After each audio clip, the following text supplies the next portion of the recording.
Okay, so let's talk a little bit about the economic effects of trick. And this is one disease, we're always talking about with the economic effects is this and that. Some of those are real research, some of them are not. Somebody had an idea and that kind of, but with trick, I feel pretty good about this. And Dr. David Anderson, one of the economists here, and Stan Beavers, another economist up at Vernon, have done a lot of work with us just kind of looking at this.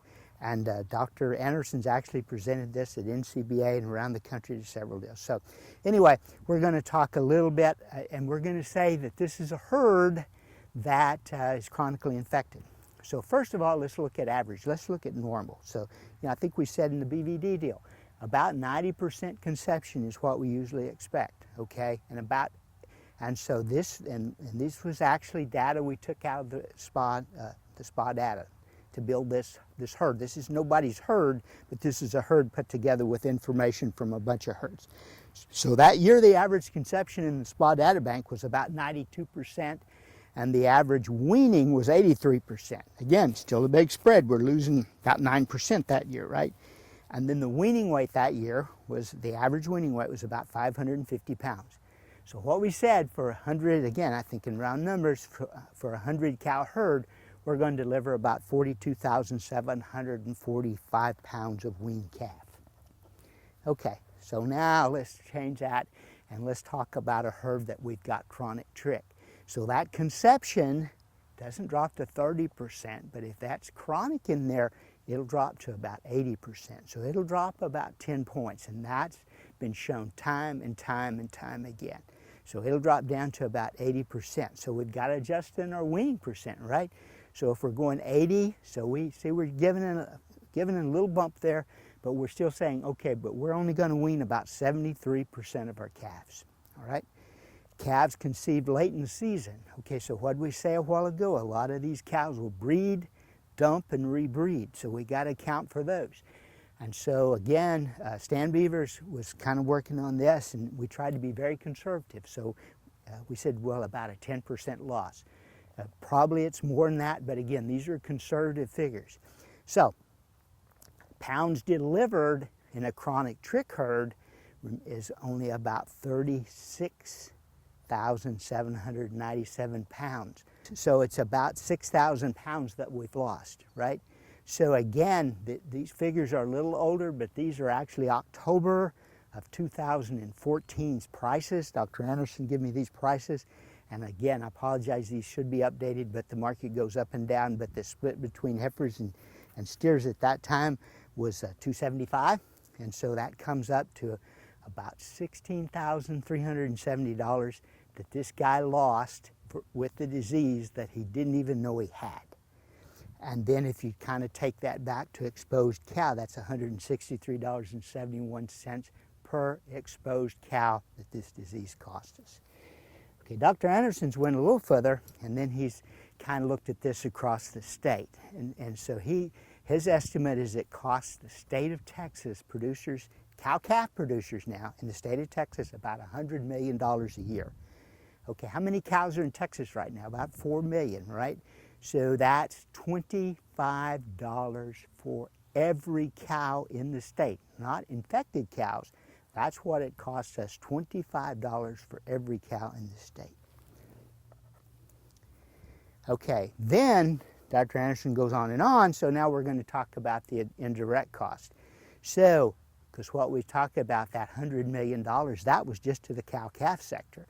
Then we go on, so that's 100,000 calves that we're not going to market. So if we can't market those calves, we can't market them because they don't exist, right? We lost those calves.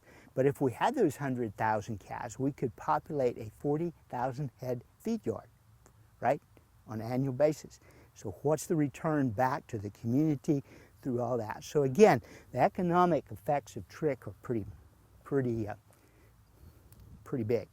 Okay, so the next thing we're going to talk about a little bit is internal parasite control. And the reason I want to visit a little bit about this is very important in herd health management. Because again, what did we say as we talked earlier? We've got to have an immune response. Nutrition is very important. Do worms affect nutrition? Certainly. And so one of the things, and I stole this slide from Dr. Craig, the parasitologist over in the vet school, we work on a lot of projects together. And of course, You know, he said, be very, very careful as you look at this picture, be careful what you buy, right? So you might be introducing something in your herd and you're not really understanding, okay?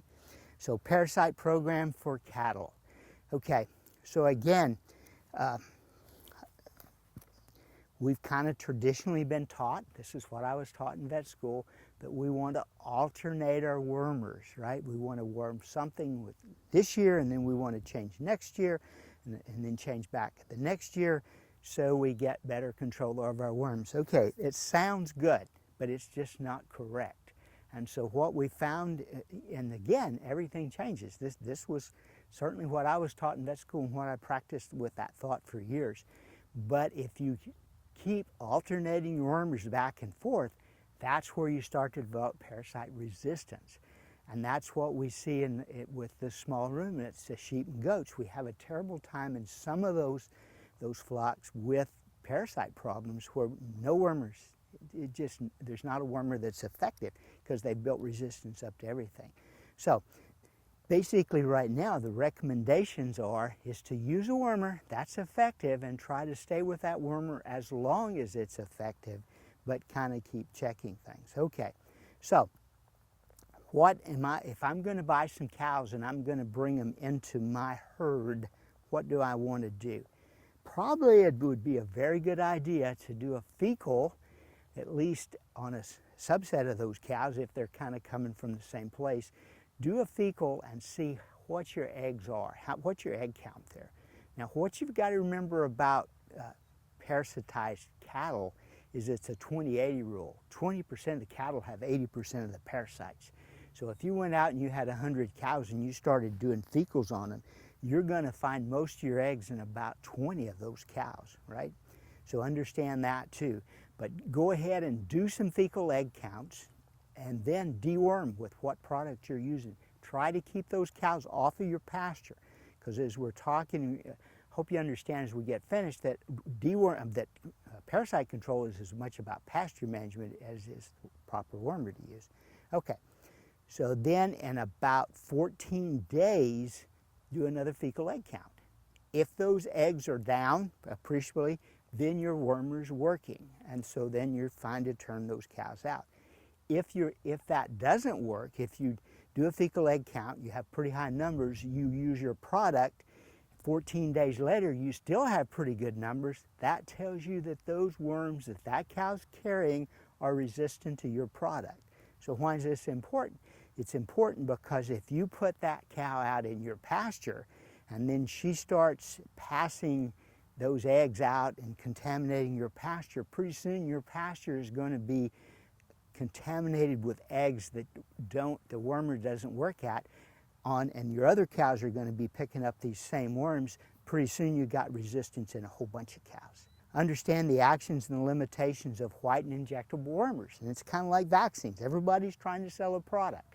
So somebody will come and they'll say, my product's better because of this, and the other guy gets up in the next session and says, no, my product's better. Understand, all these products are good, they all have their good side, and they all have their limitations. Again, when you choose your product, you decide how you're going to do it, sit down and talk with your veterinarian and your county extension agent. Okay, so diagnosis. Again, we got some worm eggs here. Can you tell me, can anybody look at that slide and say, those worm eggs came out, those worm eggs are Ostratagia or those Capiria? And the answer is no. And I always say it's kind of like, okay, if I go down to the grocery store and I buy some eggs, right? So I buy some brown eggs or I buy some white eggs. Can I tell what kind of chicken those came out of? Not necessarily. And that's the same thing so you have to be very careful getting excited about looking at that worm egg and then going off and saying, okay, this is not working or not working control. The only way to know for sure what that is to actually hatch that worm out, hatch that egg out and identify the larva. That's not always practical. What you go back to understand is Capiria, and that's the first one, is usually a real problem in calves before they wean. Usually not real pathogenic, can be though. Ostratagia is the brown stomach worm, and that's the one that probably cost us the most money. Now, Homunculus is the one that we're really concerned about getting a lot of resistance to, especially on like coastal patches, country that's not tilled, where you've got cattle going in there year after year after year and contaminating the pasture, especially cattle coming from different sources. So understand that just looking at eggs without taking a little bit of reasoning and go back and say what kind of animals these come out of, et cetera, you've kind of got to build it all together to say what does this really mean. And what I put this in here is to talk a little bit about coccidia. Coccidia, and then of course also stable flies, some other things can have a real issue where you've got hay and stuff that's decomposing, a lot of manure in it. But coccidiosis, what happens when it gets, coccidiosis is most calves are going to get coccidia, right? That's just a given. But it's when the numbers become enough that and these animals will get stressed, that's when the coccidia starts to do its damage. So if I just went out, found a bunch of normal calves, took fecals out of them, I would probably find some organisms. Now again, maybe not the numbers that I would expect to find in the sick animals. But how do we kind of control that? Well, what happens in cold weather? And we've got all these round bales, or we've got this hay out there. What are those animals going to do? They're going to get into that stuff, kind of huddle up and defecate in it too, right? And then they go back and they nibble on the hay. So then you start passing it from animal to animal in the herd. So understand, of course, you can certainly feed amproline, put amproline in the water, other things to control coccidiosis. Ionophores are good controls for coccidiosis, all those different products to control it. But understand the management of it and what causes these animals to get sick, and mostly it has to do with the stress. And again, in a situation like this, you're increasing the pathogen load.